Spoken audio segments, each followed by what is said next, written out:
여러분, 지금 원달러 환율이 엄청나게 떨어지죠. 지난 5개월 동안 5거래일 동안에 하락액이 37.5원이나 됩니다. 엄청나게 떨어졌습니다. 이렇게 되니까 말입니다. 예, 이게 달러를 가지고 있는 사람들이 지금 팔아야 되는 것 아니냐 이렇게 이야기하면서 전화가 엄청 옵니다. 반대로 떨어지니까 지금 달러를 안 가진 사람들 입장에서는 달러를 사야 되느냐 이렇게 전화가 엄청 옵니다.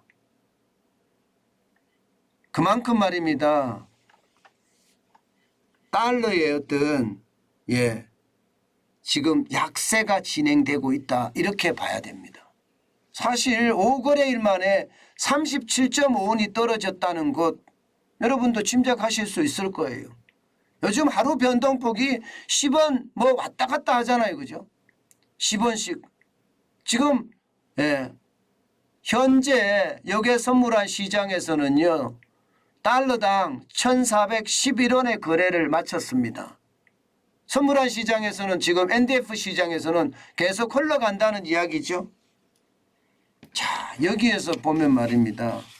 우리가 달러를 팔아야 될까 아니면 사야 될까 그런 결정들을 내릴 수 있는 그런 상황이 하나씩 드러나게 됩니다. 자, 여러분 이걸 한번 보세요.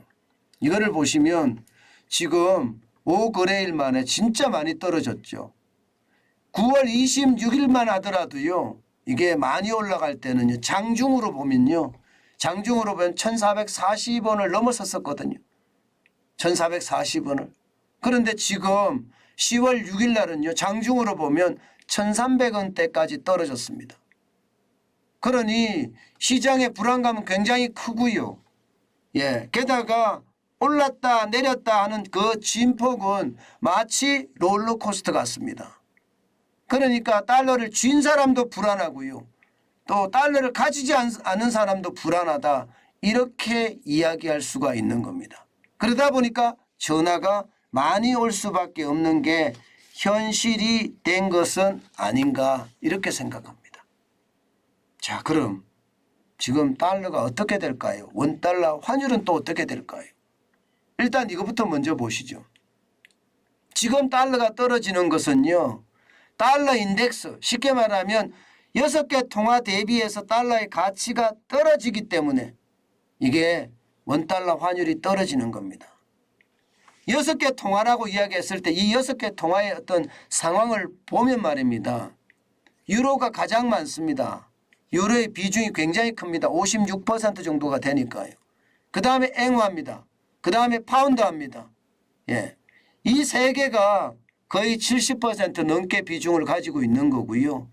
그 외에도 세계 통화가 더 있는데 그게 캐나다 달러, 그 다음에 스웨덴의 크로네, 그리고 스위스의 프랑입니다.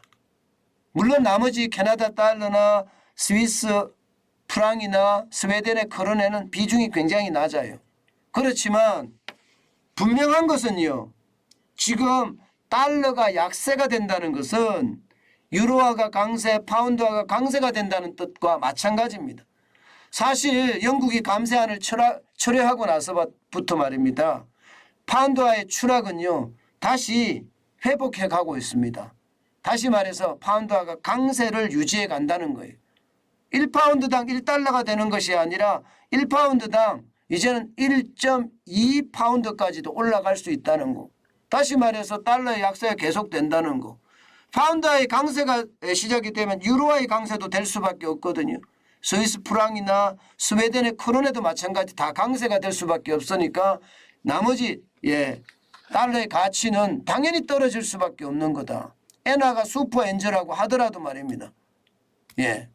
게다가 캐나다의 어떤 캐나다 달러가 떨어진다고 하더라도 결국 달러의 가치는 떨어진다. 그래서 지금 떨어지는 거다. 이렇게 해석하는 게 저는 온전하다 이렇게 생각합니다. 그런데 말입니다. 지금 그 외의 상황은 변한 게 없어요. 변한 게. 지금 당장 말입니다. 달러 인덱스가 이렇게 약화가 되니까 외국인이 좀 들어오는 거예요. 한국에. 주식시장에서 지금 많이 사잖아요. 그죠?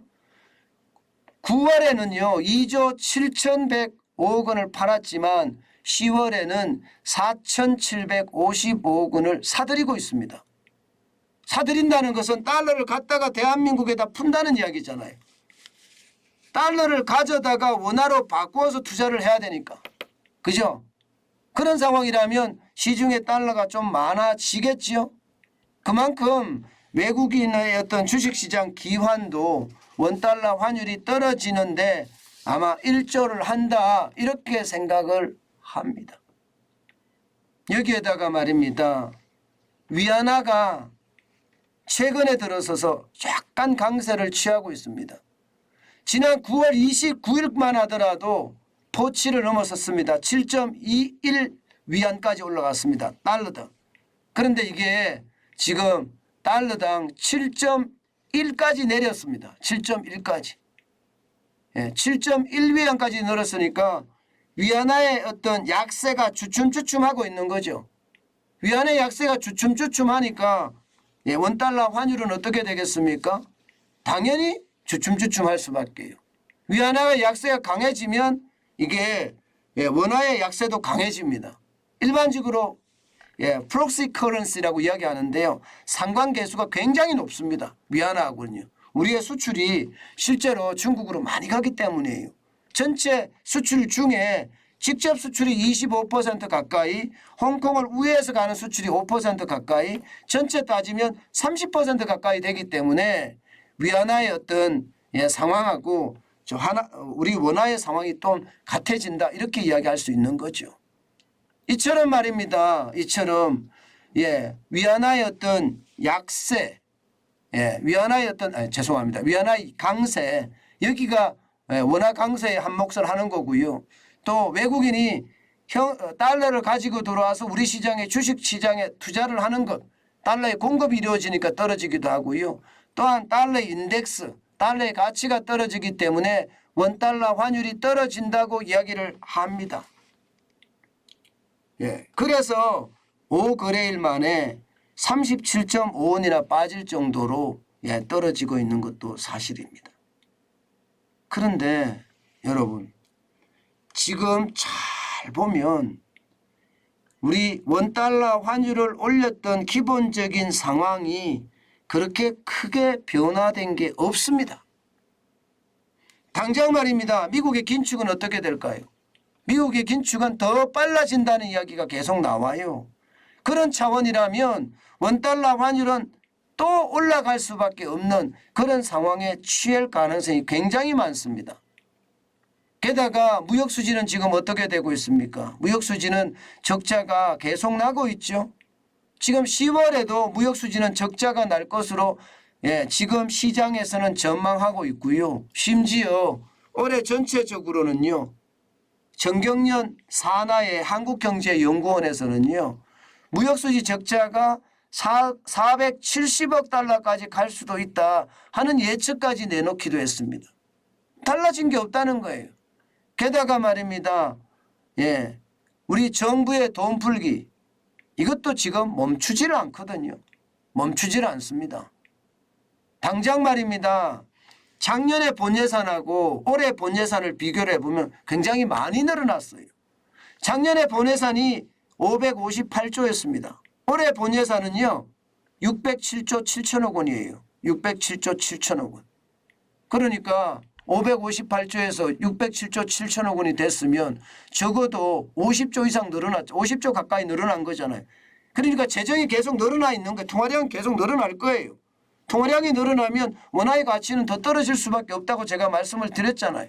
게다가 정부가 지금 돈을 풀겠다고 이야기하는 사실상 푸는 정책들이 굉장히 많거든요. 그렇게 따지면 원달러 환율이 저는 떨어지리라고 그렇게 생각은 안 합니다. 그만큼 말입니다. 상황이 저는 굉장히 나빠질 거라고 생각을 해요. 아마도 미국 시장의 매파 신호가 시작이 되면 다시 또 한번 원달러 환율은 더 올라가지 않을까 그렇게 저는 생각합니다. 이 정도 되면 여러분, 이 정도 제가 설명을 드렸으면 달러를 가지고 있으신 분 팔아야 될지 아니면 사야 될지 아마 충분히 인식하셨을 수 있을 거라고 생각합니다. 지금 당장요. 이게 원달러 환율이 떨어지기는 떨어질 거예요. 언젠가는 떨어지겠죠. 그런데 지금은 아니다는 거죠. 지금은 아니다. 지금은 아니라 오히려 지금은 잠깐 반짝 반등하는 그런 모습이 아니겠느냐. 뭐 이 정도 해석이 정확한 것 같습니다.